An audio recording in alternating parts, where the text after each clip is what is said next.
kıyafetleri böyle. Bu adam çaycı adam. Evet. Osman'ın çaycı adam. Osman. Çok benziyor. Ben de Osman. Gerçekten. Evet.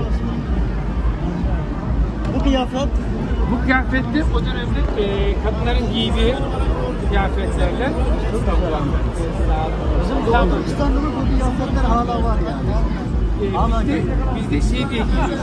Gelin nişanlarda sonra bidal olarak giyiliyor. Ya da kına gecesinde gelini giyiyor.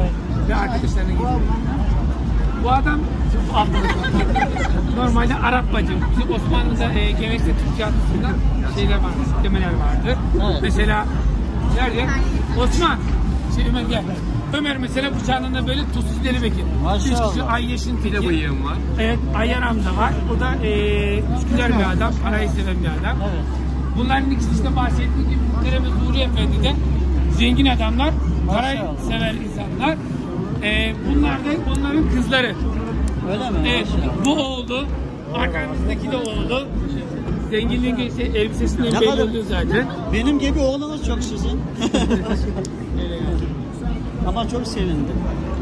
Sizler zengin ya, Türkiye devletimizin TSK'ya destek olun inşallah. İnşallah. Elimizden geleni yapacağız da Hamza abisi söğüşlemese daha çok katkı vereceğiz. İnşallah. İnşallah. Allah razı olsun. Sizden de Allah razı olsun. Selam olsun. Çok sağ olun. Selam.